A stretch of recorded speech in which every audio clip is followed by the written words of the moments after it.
Olá, meus amigos, muito boa noite, bom dia, boa tarde. Sejam bem-vindos a mais uma aula do nosso curso de Introdução Geral à Filosofia. Dessa vez nós vamos falar sobre um tema muito importante. Existe natureza humana? E para falar sobre esse tema, nós vamos percorrer três momentos.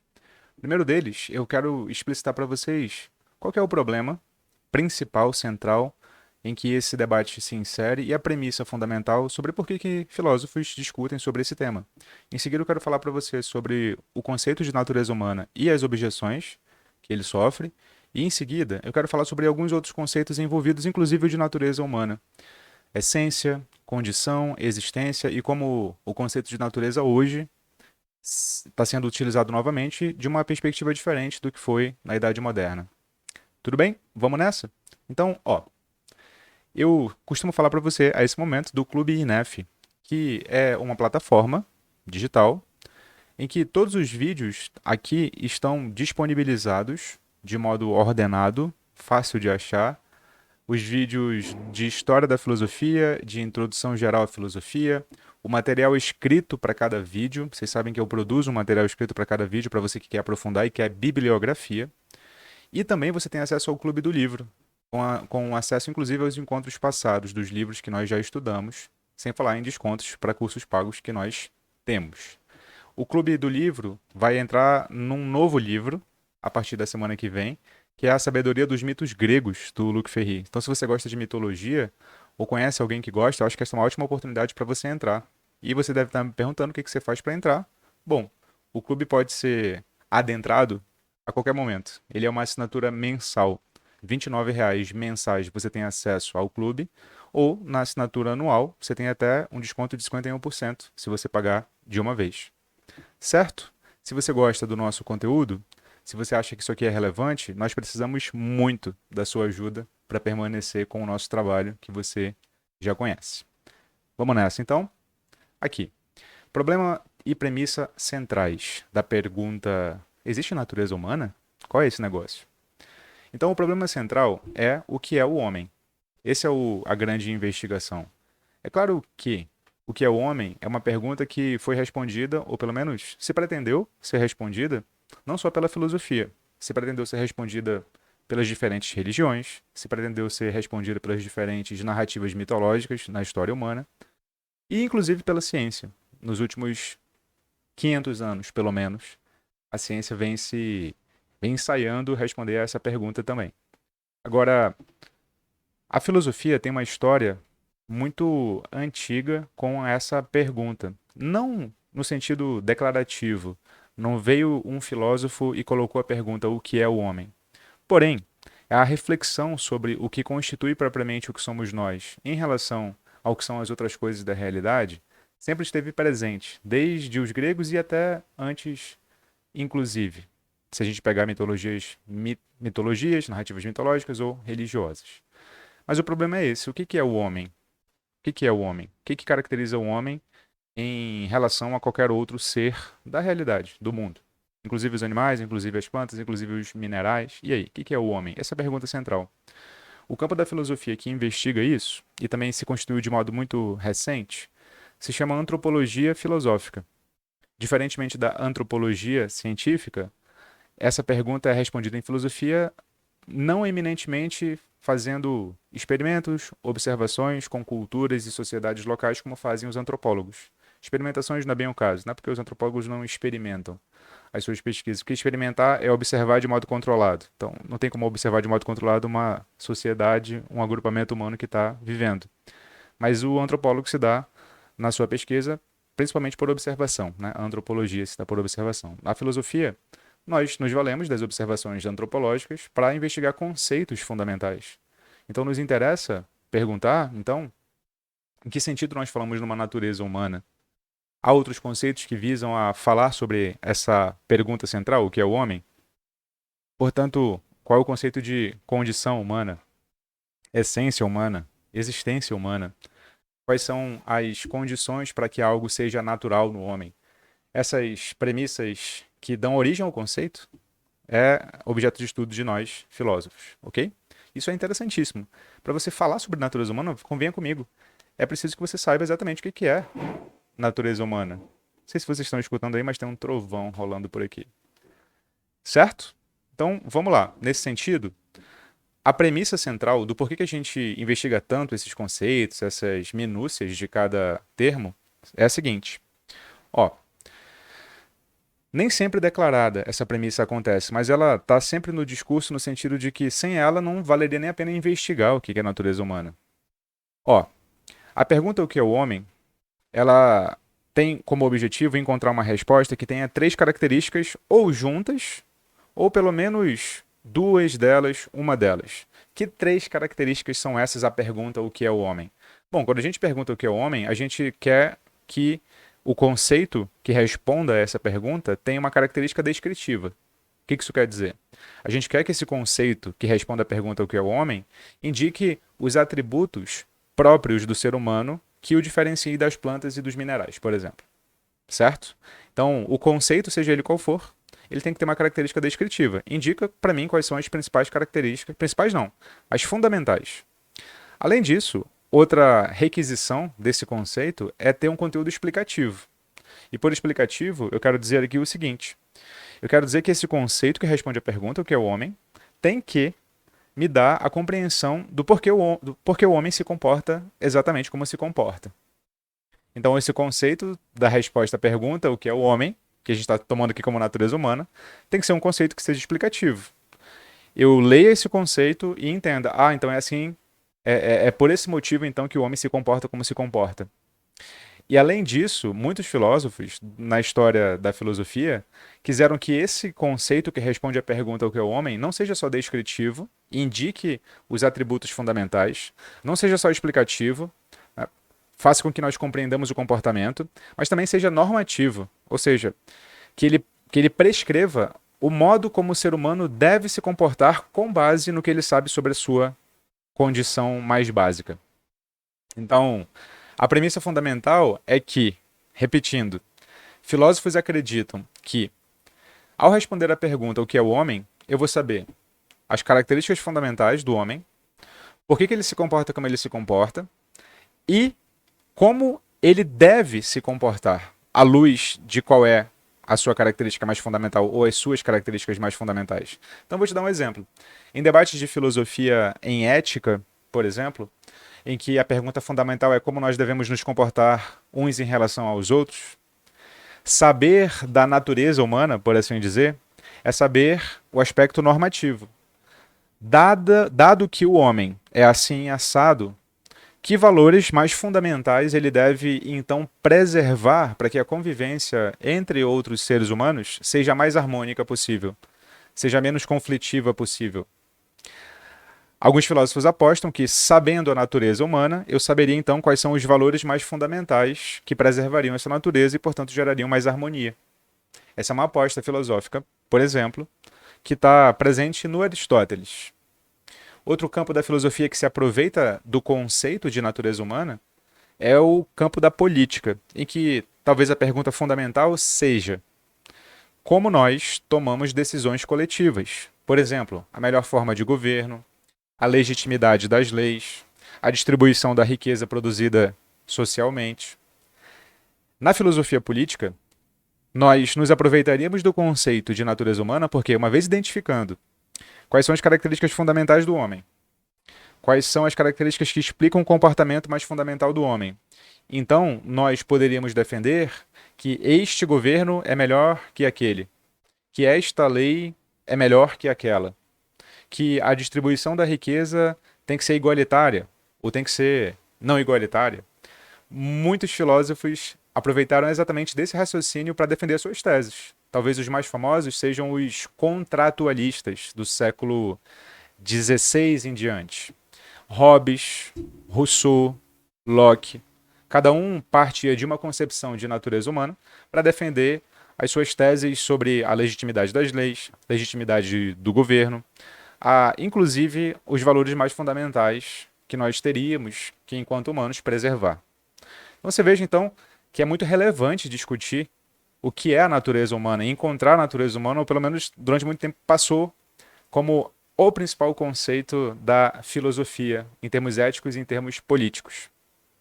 Agora, esse conceito que encontra na natureza humana, assim, atributos que são fundamentais e, portanto, não poderiam ser retirados, ele encontra algumas objeções. E talvez você já as conheça, talvez não, mas aqui eu quero apresentar antes de mergulhar a fundo sobre os outros conceitos que concorrem com natureza, essência, condição e existência.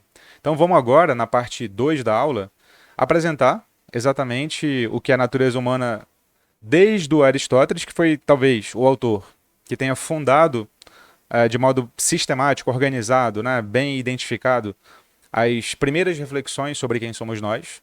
Vamos partir dele, e depois a gente vai para as objeções e, consequentemente, para os outros conceitos, tá bom? Então, Aristóteles aqui é o nosso filósofo privilegiado da aula.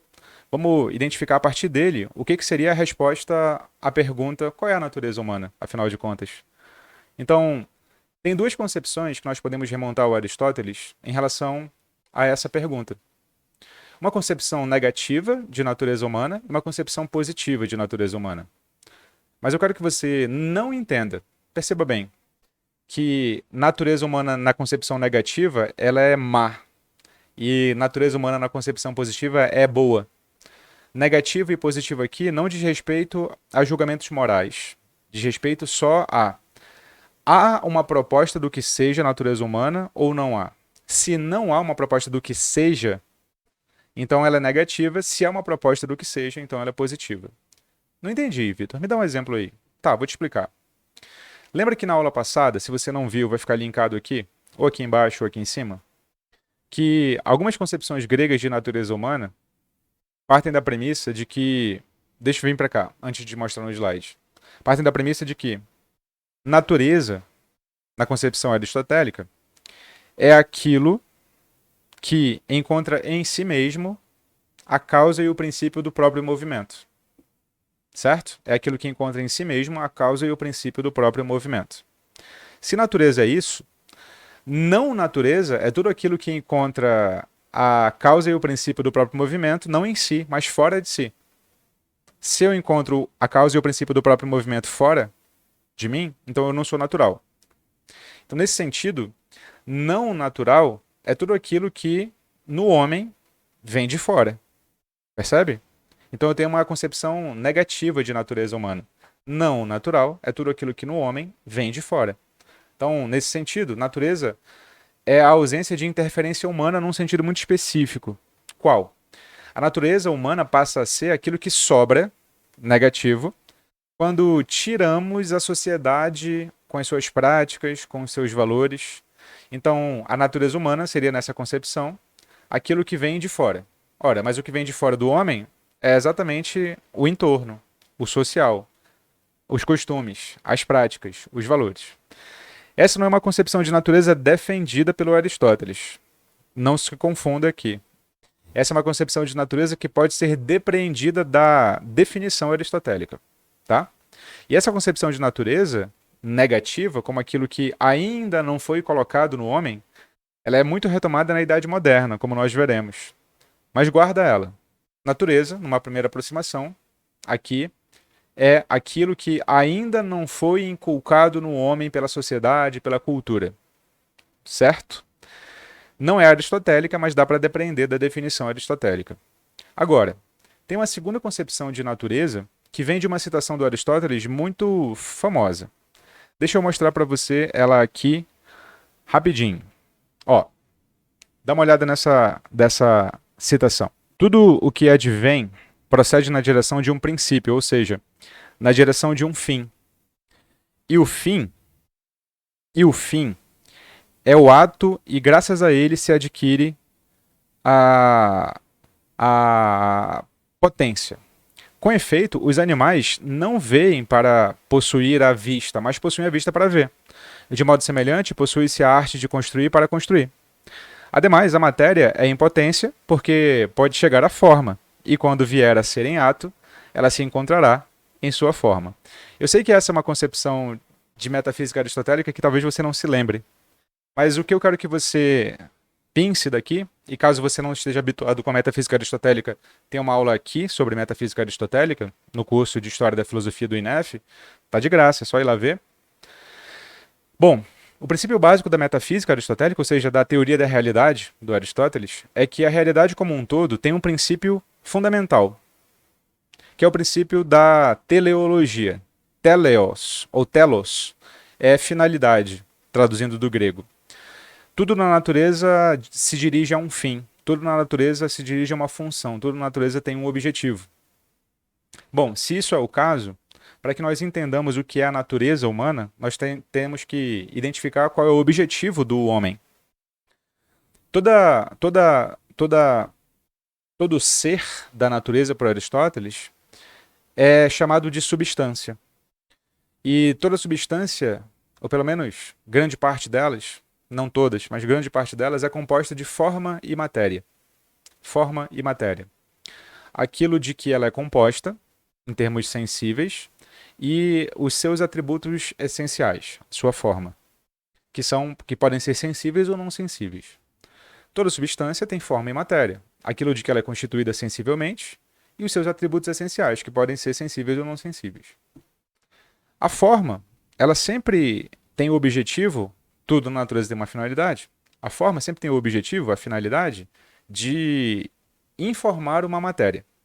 E a matéria sempre tem o objetivo de ser informada por uma forma. De modo que a matéria tem o objetivo de ser informada e a forma tem o objetivo de informar. Certo? Para explicar nessa concepção metafísica aristotélica o que é o homem, eu tenho que, portanto, entender qual que é o objetivo da forma do homem. A que se destina a forma do homem? E para identificar o que é a forma do homem, eu tenho que identificar, então, a que se destina o homem. Deu para perceber? Eu sei que é complicada essa nomenclatura, mas eu te remeto à aula do Aristóteles, da metafísica de Aristóteles, que eu tenho certeza que você vai ficar mais apto a entender isso tudo aqui. Tá bom? Bom, com base nessa perspectiva metafísica aristotélica, vem comigo aqui. Algumas condições de adequação para que algo seja a natureza humana. Segundo Aristóteles, para que seja a natureza humana, seja lá qual for o conteúdo, isso é a forma pela qual o homem se dispõe a se desenvolver. Nota, para identificar o que é alguma coisa, o que é uma substância, qual é a sua natureza, portanto, eu tenho que identificar qual é a sua finalidade, certo? Só que todas as coisas se compõem de forma e matéria. Ora, a matéria visa a ser informada pela forma e a forma visa a informar a matéria. Portanto, o que interessa, ainda que o homem seja feito de forma e matéria, é o que a matéria se destina, ou para onde a matéria se destina. É por isso que o Aristóteles chama que, bom, a natureza humana, ainda que não seja esse termo que ele use, é a forma pela qual o homem se dispõe a se desenvolver. Se você quiser identificar o que há de mais próprio no homem, como tudo na natureza se destina a um fim, se você se relacionar com o homem, quiser descobrir o que ele tem de específico, descubra então qual que é a sua finalidade. Ora, mas a sua finalidade é aquilo que a sua forma visa a fazer. Portanto, a natureza humana é a forma pela qual o homem se dispõe a se desenvolver. Ou, uma outra maneira de dizer isso é: a natureza humana são aquelas características em virtude das quais se desenvolveria em direção a uma fase madura, isto é, plenamente constituída. Olha essa concepção de natureza humana aqui que curiosa. Eu quero que você volte aqui porque isso aqui é interessantíssimo, ainda que seja complicado. Para Aristóteles, nunca se esqueça disso. A realidade é composta por um princípio de finalidade. Todos os seres se dirigem a algum lugar. O homem não seria diferente. O homem é uma substância, assim como a árvore é uma substância, assim como a montanha é uma substância, assim como uma embarcação é uma substância, né? E como todos esses seres, ele é composto de forma e matéria. Só que o que importa numa substância é sempre a sua forma. Porque a matéria, ainda que componha a substância, tem como finalidade ser informada. De modo que o que conta no limite é a forma. Portanto, para investigar o que é o aspecto mais essencial de alguma coisa, a sua natureza, eu tenho que saber qual que é a sua forma. A que essa forma se dirige. Para saber a forma, eu tenho que saber quais são as características essenciais dessa forma. Quais são as características essenciais? E natureza humana aqui é qual que é a forma ou pela qual se desenvolve a substância? Qual que é a forma pela qual se desenvolve o ser humano? Quais que são as características essenciais dessa forma? E nota, volta para cá. Olha essa segunda definição. Natureza humana Para ser natureza humana, independentemente do conteúdo, tem que ser aquelas características em virtude das quais se desenvolveria, ó, rumo à finalidade, em direção a uma fase madura e plenamente constituída. Olha essa concepção de natureza. Natureza não é algo negativo, aquilo que está presente quando a sociedade ainda não chegou. É o contrário aqui. A natureza é aquilo que já se desenvolveu, ou seja, é a forma plenamente em ato. É a fase madura do ser humano. É aquela fase em que ele já desenvolveu as suas características mais fundamentais. É aquela fase, portanto, em que ele já chegou ao seu ápice. A natureza humana é a fase final e não a fase inicial pré-sociedade, para o Aristóteles. Então é natural que o homem desenvolva as suas principais habilidades que o constituem. Por quê? Porque tudo na natureza visa um fim, o ser humano não é diferente e, portanto, ele é naturalmente constituído quando ele atinge esse fim. Percebe? Eu fiz aqui algumas voltas, mas eu queria que você entendesse essa concepção de natureza que é muito influente na história da humanidade e entendê-la é, consequentemente, entender as concepções modernas e contemporâneas que a ela se contrapõem. Por isso que é tão interessante você ficar um pouco aqui comigo. Então, perceba o seguinte: natureza para o Aristóteles é a forma pela qual o homem se dispõe a se desenvolver, são as características em virtude das quais se desenvolveria em direção a uma fase madura, ou seja, plenamente constituída. Tá, mas eu ainda não disse o conteúdo desse negócio. Eu só disse as condições para que seja a natureza para Aristóteles. E o conteúdo vem lá no livro A Política, do Aristóteles. A natureza de uma coisa é o seu estágio final. Ó, porquanto, ou seja, porque o que cada coisa é quando o seu crescimento se completa, nós chamamos de natureza de cada coisa. Quer falemos de um homem, de um cavalo ou de uma família. Mais ainda, o objetivo para o qual cada coisa foi criada, sua finalidade, é o que há de melhor. Para ela, e a autossuficiência é uma finalidade e o que há de melhor. Tá, veja, o que ele está dizendo aqui não é apenas colocando as condições de possibilidade de ser natureza, mas ele está inserindo aqui um termo que não estava presente antes. Ele não está dizendo apenas como o homem se comporta, ele está dizendo como o homem deve se comportar, o que é de melhor. Portanto, aqui é um aspecto normativo, ou seja, como o homem não só se comporta, mas como ele deve se comportar. Então, a natureza humana no Aristóteles tem aspectos descritivos, explicativos e normativos. O melhor estágio para o homem é aquele em que ele se encontra no seu auge, na sua fase madura, quando ele é autossuficiente. Substancialmente falando, conteudisticamente falando, tem duas frases de cunho aristotélico, embora ele não tenha dito exatamente isso, que são: um, a natureza humana é de caráter político, e dois, a natureza humana é de caráter racional. Está aqui as referências nos slides, mas o que ele quis dizer com isso? Que o homem é um animal político, o homem é um animal racional. Como é que isso é a finalidade para a qual o homem se desenvolve? Bom, ele diz que, Aristóteles dizendo, que o que diferencia propriamente o homem do resto dos animais é que ele tem uma característica que os outros animais não têm. Essa característica que ele tem, que os outros animais não têm, é ter fala.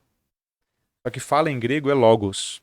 E logos, em grego, também pode ser razão. Daí nós depreendemos a frase o homem é um animal racional. E ter fala, o Aristóteles desenvolve na política, não significa só emitir grunhidos, emitir sons. Ter fala significa discutir sobre assuntos específicos relativos à moralidade, o justo, o injusto, o bem e o mal. Isso é Aristóteles dizendo na política. Portanto, desenvolver a racionalidade é falar sobre determinados assuntos que só são possíveis se nós somos homens. Animais não se importam com o justo e com o justo, injusto e justo, com o bem e o mal. Animais só vivem. Homens se comportam. Essa é uma característica típica do ser humano. Só que, olha como o homem é um animal racional, que fala, né, que tem discurso, que tem logos, está intimamente ligado com o homem ser um animal político. Porque só é possível falar sobre esses conceitos de bem e mal, de justo e injusto, mediante a convivência plural e igualitária com outros homens, no meio de uma polis, no meio de uma cidade. Daí o homem ser um animal político. Tem um sentido de o homem é um animal gregário, como abelhas, como formigas, o Aristóteles chega a compará-lo, mas um animal político não significa um animal gregário, simplesmente. Significa um animal que vive entre outros homens, deliberando, falando, discursando sobre aspectos de bem e mal, de justo e injusto. Então, o homem é um animal político, é muito próximo de um homem um animal racional, porque o sentido do racional é o sentido do discurso sobre o bem e o mal. E o sentido do político é exatamente se constituir nessa possibilidade da polis de falar sobre o bem e o mal. Então, por que que isso seria a natureza humana? Porque, nota, natural é aquilo que a forma da substância se destina a fazer. Lembra disso? A finalidade dela. Só que, como é que eu identifico a forma de uma substância? Identificando as características nessa substância que são propriamente dela e não de outra. Ora, qual que é a característica propriamente da forma do ser humano? A racionalidade, o logos. Portanto, a natureza humana é desenvolver, lembra? Sempre se dirigindo a uma finalidade, é desenvolver a sua fala, o seu discurso, o seu logos, a sua racionalidade.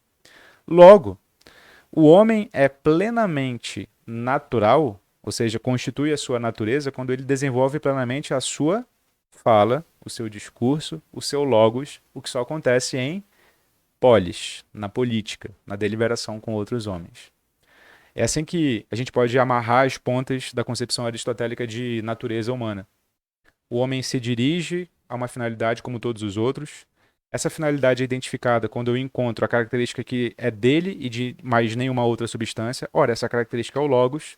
O logos significa desenvolver discursos sobre o bem e o mal, o justo e o injusto. Esses discursos só são desenvolvidos na polis.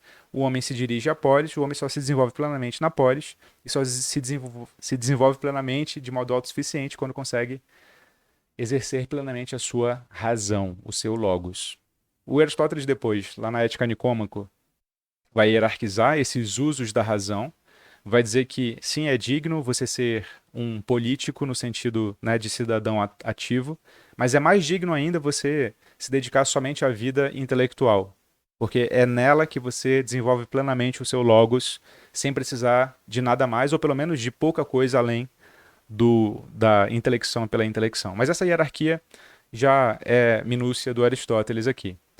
Mas eu quero que você entenda isso, essa concepção de natureza humana. Como o homem, naturalmente, visa, né, objetiva, tem a finalidade de desenvolver a sua razão.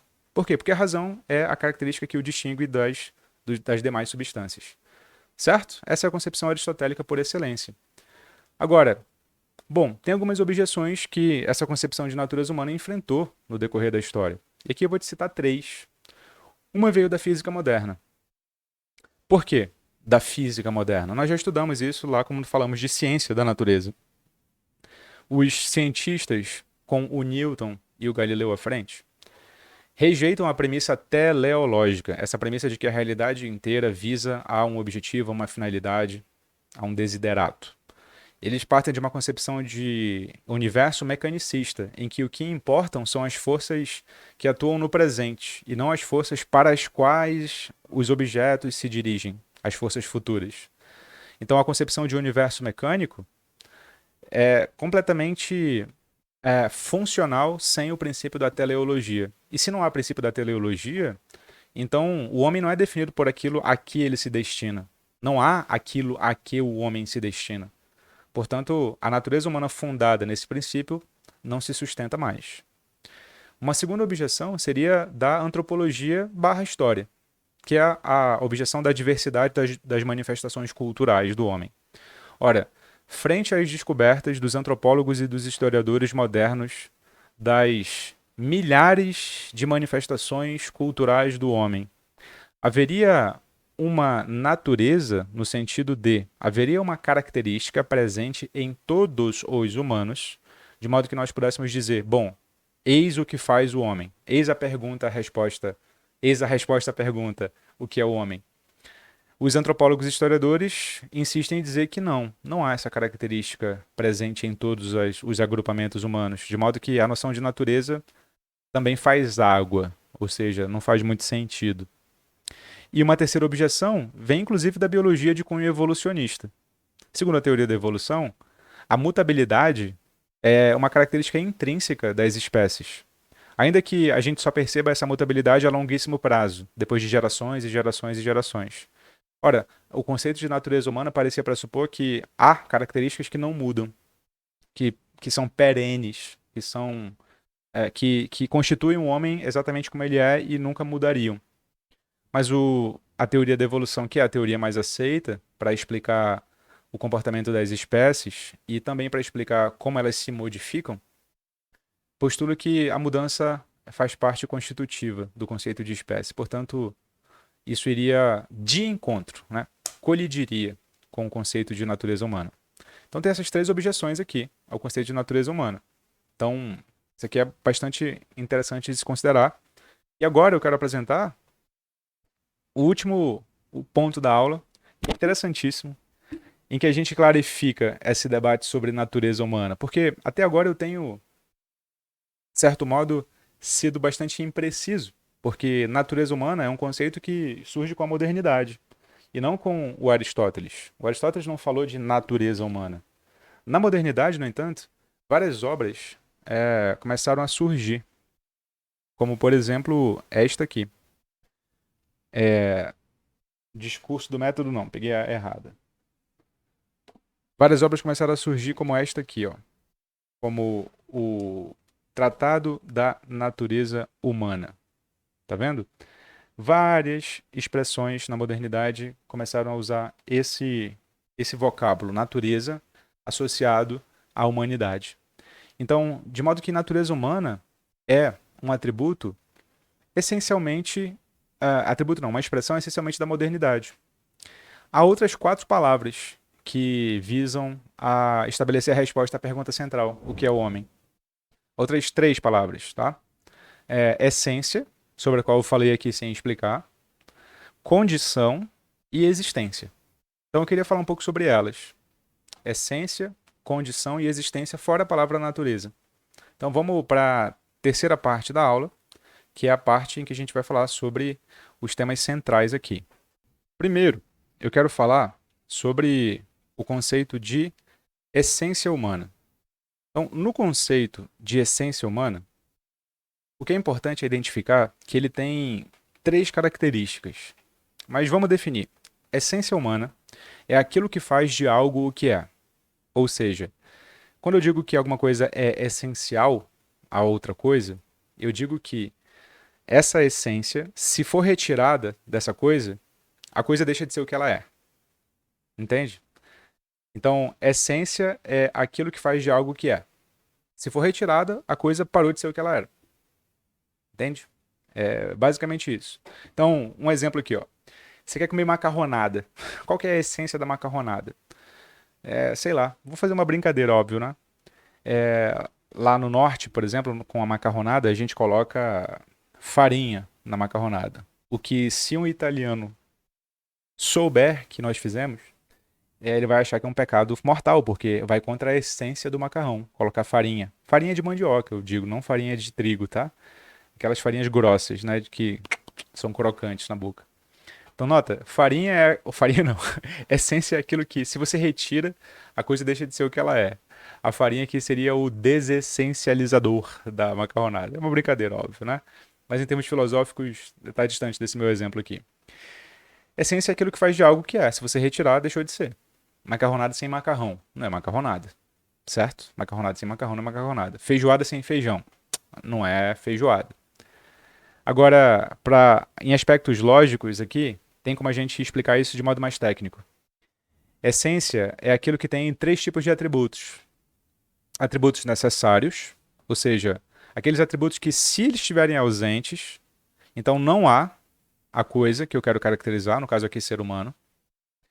Tem atributos suficientes, ou seja, aqueles que, se eles estiverem presentes, então sempre haverá ser humano. E os atributos universais são aqueles que presentes em todos os tipos de ser humano. Então, a noção de essência ela é muito rígida. Ela precisa que tenha atributos necessários, suficientes e universais. É por isso que ela é facilmente atacada pela antropologia e pela história. A história e a antropologia, os historiadores e antropólogos mostram, tá vendo esse agrupamento humano? Como ele não tem algumas características que você dizia, você, filósofo clássico, dizia que eram essenciais, e ainda assim se trata de um agrupamento humano? Consegue entender isso? É por isso que é muito atacada essa noção de essência. Porque para ser essencial, é preciso ser necessário, suficiente e universal. Só que, imagina, qual que é a característica que é necessária, suficiente e universal? Aí você me diria, a racionalidade, Vitor. Bom, mas a racionalidade se manifesta de diversas maneiras. Ela não se manifesta somente no aspecto lógico, matemático, discursivo, abstrato, típico da nossa herança greco-romana. Ela se manifesta de outras maneiras em outras manifestações culturais. Só que alguém mais purista diria que essas outras manifestações, elas não são racionais, elas são místicas, elas são religiosas, elas são supersticiosas. Então, de modo que ali há um humano, mas esse humano não é tão humano assim, porque ele não desenvolveu plenamente a fase madura da sua racionalidade. E o antropólogo e o historiador diria assim: você está brincando comigo, né? Você está claramente adotando uma noção de racionalidade muito típica de um tipo de manifestação cultural, como se ela fosse necessariamente universal, e não é. É por isso que o conceito de essência da modernidade para cá é muito batido, é muito confrontado.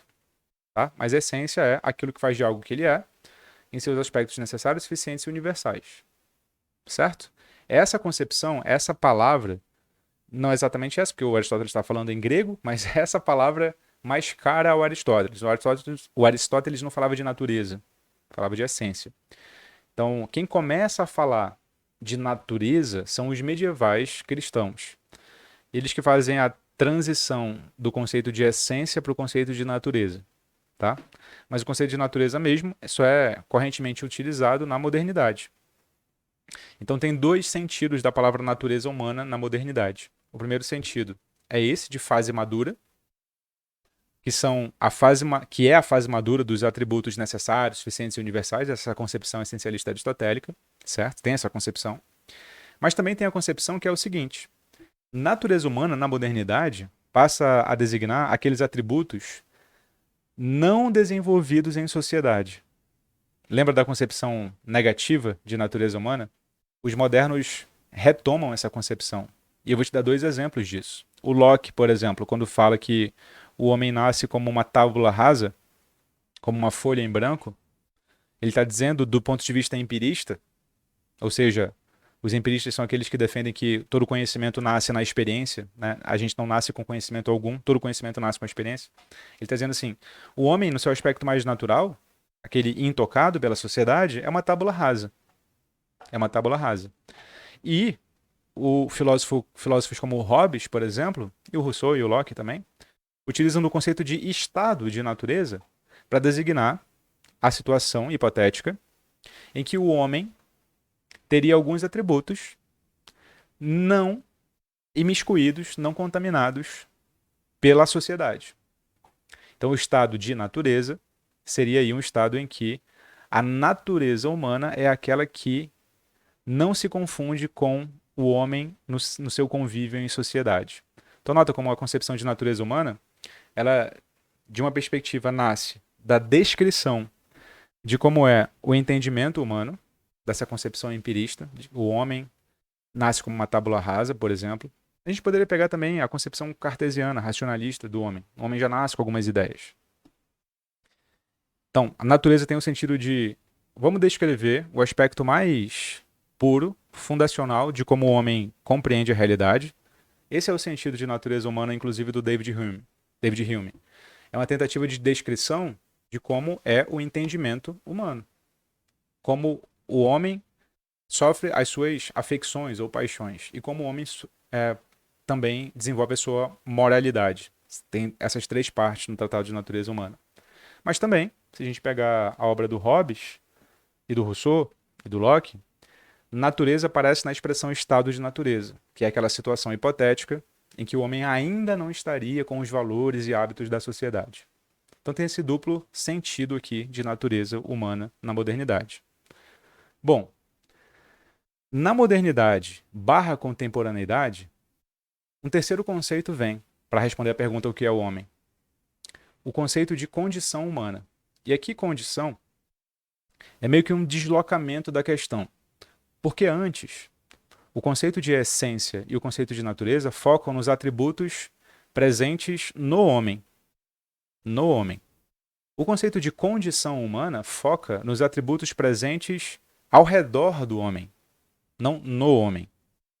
Então, condição humana, uma maneira de entender isso aqui, é entender como aqueles limitantes, ou seja, que impedem o homem de fazer alguma coisa, mas também como possibilitadores, ou seja, aqueles pelo meio dos quais o homem consegue fazer o que faz.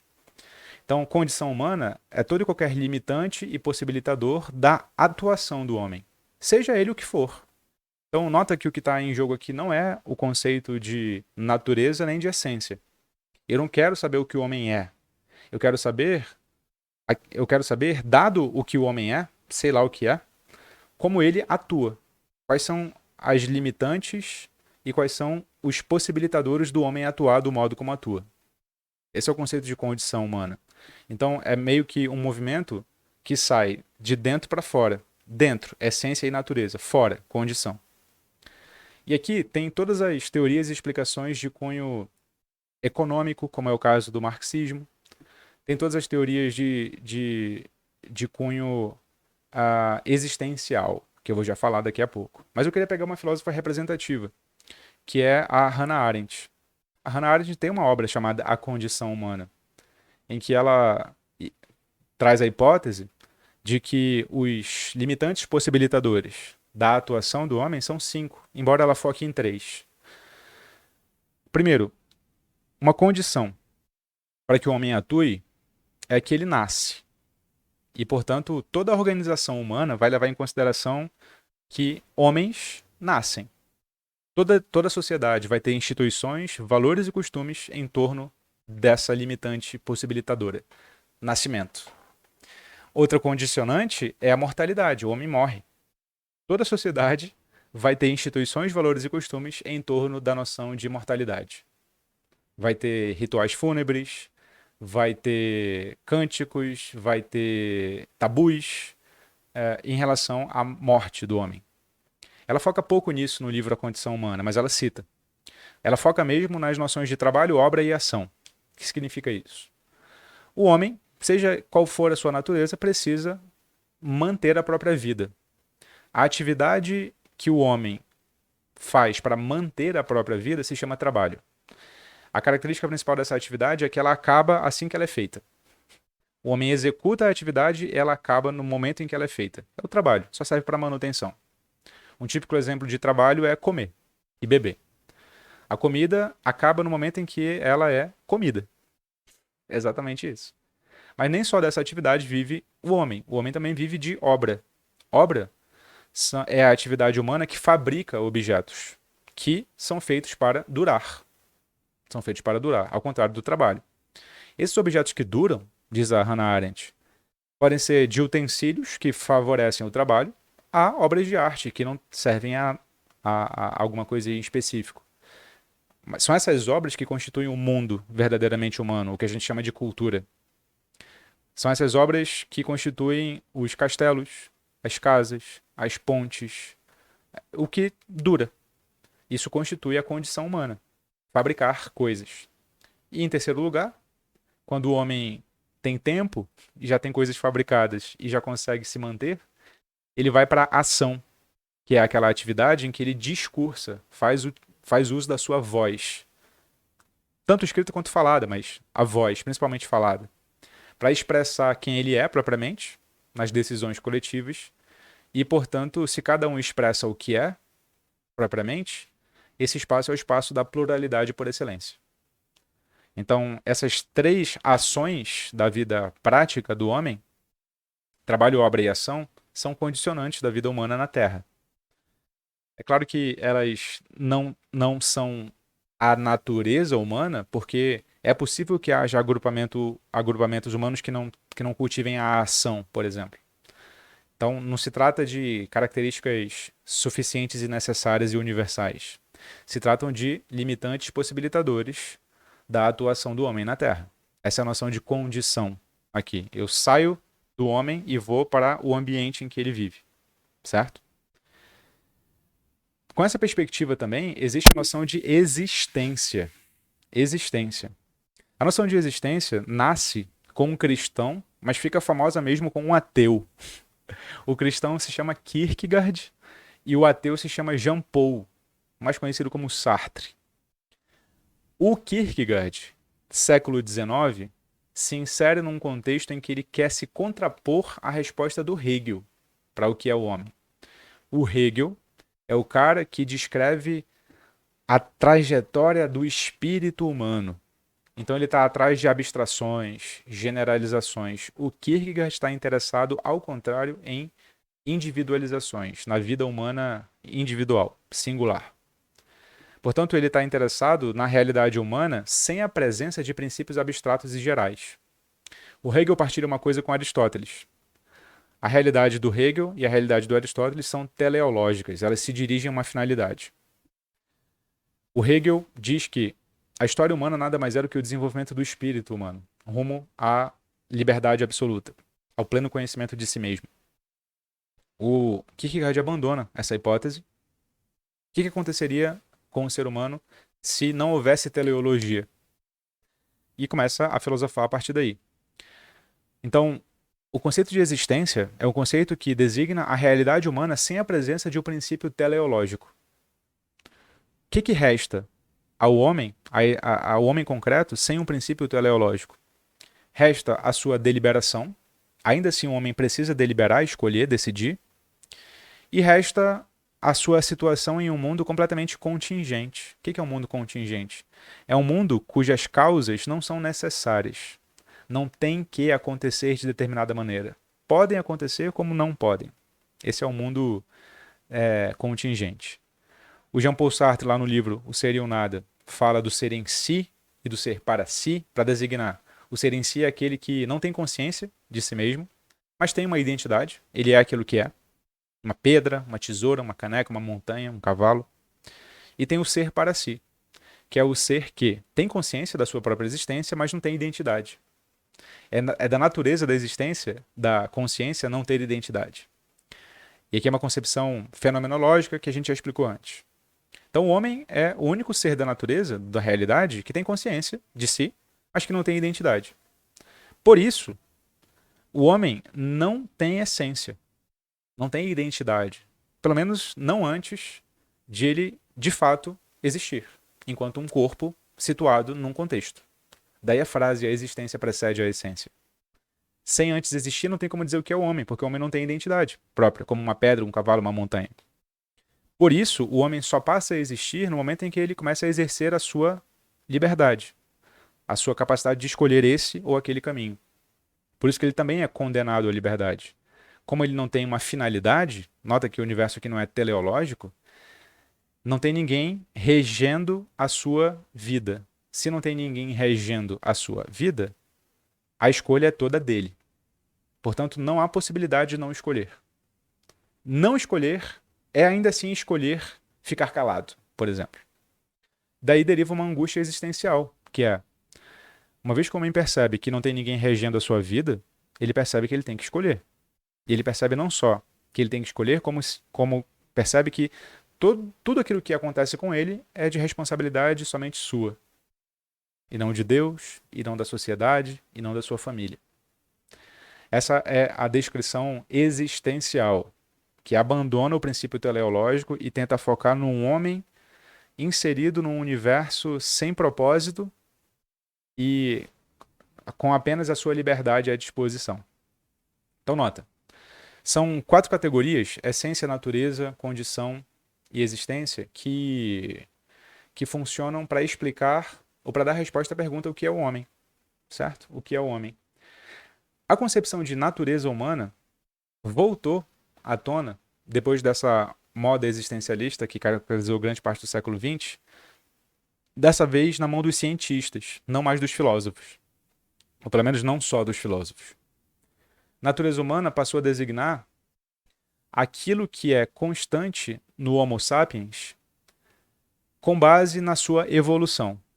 Então tem uma premissa de base da teoria da evolução, que tenta explicar se há características que permanecem na espécie Homo sapiens que foram fruto da sua evolução e não só da sua cultura no século XXI. E tem algumas hipóteses que são levantadas para dizer se há ou não há características que são fruto da evolução do homem, portanto são mais biológicas que culturais. A cultura acentua, a cultura diminui, a cultura favorece, mas a cultura não inventa essas características. Pelo menos essa é a premissa fundamental da teoria da evolução aplicada à explicação do que é o homem. Tem um livro fundamental, fundamental é exagero, mas tem um livro famoso, essa é a palavra, do Steven Pinker, que é um neurolinguista lá de Harvard, que escreveu um livro chamado Tábula Rasa, A Negação Moderna da Natureza Humana. É um livro de 2002, né? Quase 20 anos atrás. Ele é um livro mais de divulgação científica do que de proposta de propositura, porque a teoria evolutiva aplicada à explicação do que seria a natureza humana é muito mais antiga.